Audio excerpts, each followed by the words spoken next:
BYU is back here on their home turf after 8 straight road games to face UVU, a crosstown contender of over 2 decades. This will be the 48th time BYU and UVU meet. Historically, the all-time series record is 36-11 for BYU over the last 20 years. UVU did take the win 15-11 the last time these two teams played here at Miller Park. These schools are just a few miles apart, and a lot of these guys know each other, so that proximity brings the passion. I'm Kaela Keisel with the Daily Universe Sports. BYU is heading to the Sweet 16 for the first time in 14 years after taking down Wisconsin. BYU had a big lead throughout most of the game, but Wisconsin cut the lead to 2 in the final moments of the game. Afterwards, the guys were obviously emotional after this huge win. In that moment when that buzzer went off and you knew we're going to the Sweet 16, walk me through that. What did that feel like? It was like chills, right? BYU will travel home for a few days to prepare and head back out to New Jersey for their big Sweet 16 matchup. What was your focus coming into this game? Yeah, well, we knew it was going to be tough. I mean, that's a very good team. Every game this series has been neck and neck, and you guys have fought back and battled to win this series. What do you think that says about you and your team? Yeah, I mean, it shows how tough our team is. You talked about the tough conditions. What was your overall experience here playing in Utah? Yeah, obviously a lot different than Florida. It's been a cold but fun couple of hours here down on the field as the teams have been waiting for the snow to stop. The players from both teams have been playing in the snow, having snowball fights, making snow angels. But now, as you can see, the heated floor has melted the snow and both teams are ready to play in this series finale game. It's all tied up 1-1 and the bats have been popping.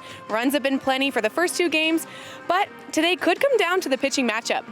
BYU got it done in the first round of the NCAA tournament as they beat VCU 80-71. BYU was up at the half by 11 and never let the momentum go as they went into the second half with a 13-3 run. Richie Saunders' offensive game was strong as he scored 16 points and Keba Keita dominated the paint with 4 blocks and 9 rebounds. Here's what the team had to say after their win. 0-0 at halftime. They're a really good team.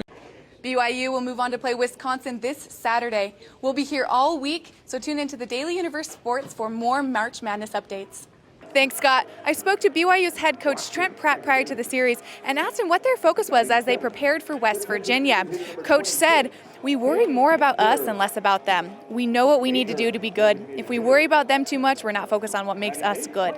At the end of the day, we got to throw strikes, play catch, and put the ball in play." Clearly, BYU brought that mindset yesterday in Game 1.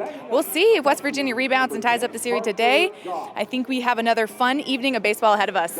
You had a big game at the plate, 3 for 4 with 3 RBIs. What was your mentality stepping up to the plate today?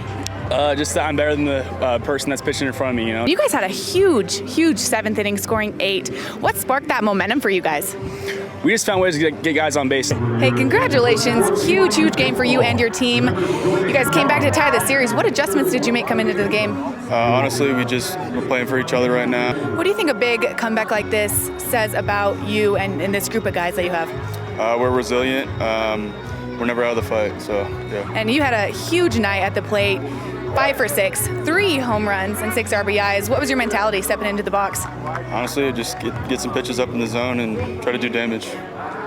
Yeah, and looking forward to tomorrow. What's the game plan to win the series? Just got to take this momentum into tomorrow. Thanks, Dave. It's a perfect night for Big 12 baseball here at Miller Park, and the energy is absolutely electric down here on the field as BYU welcomes Kansas State. The Cougars are riding high after an offensive explosion against GCU. With 10 runs on 12 hits, and nearly the entire lineup got in on the action. But they'll need that same power at the plate tonight against a tough K-State squad sitting 6th in the Big 12 and hungry to climb higher. No doubt this is going to be a fun one. Thanks, Jason. I saw a lot of focus from Kansas State during their batting practice prior to the game. K-State's bats were quiet yesterday with only one player, shortstop Shintaro Inoue, recording multiple hits. If the Wildcats want to even the series today, they'll need more production throughout the lineup. A big reason for K-State's struggle at the plate was BYU's dominance on the mound. The Cougars racked up a new season high of 15 strikeouts, highlighted by a career best of 9 strikeouts for pitcher Hayden Kuhn. BYU is chasing their first Big 12 series win of the season, and they'll need another strong performance on the hill to make it happen today. It's been 7 years since any BYU baseball player has done what you did tonight. You had 3 doubles. What was your mentality stepping up to the plate? I think we just trusted our plan that Bryson gave us. A lot of the UVU guys and your teammates are really close and good friends. What's it like playing a team that you're so familiar, just right down the street from you guys? Oh yeah, it's good. It's good to have a lot of fans come out. And looking forward, you have a big series against Arizona in just a couple days, really quick turnaround. What are you and your team doing to prepare for that series? We're just going to do what we keep doing, just staying with the process. I'm Kaela Keisel with the Daily Universe Sports, and I'm here in the Ball Arena in Denver, Colorado at the NCAA March Madness Tournament. BYU is getting ready to compete against VCU today at 2 p.m. This will be the 32nd appearance for BYU in the tournament. BYU has only ever won the opening game in the NCAA tournament 3 times since 1990. It's been 13 years since BYU has advanced. So the question is, will this be the year the Cougars make a run in the tournament? We're about to find out.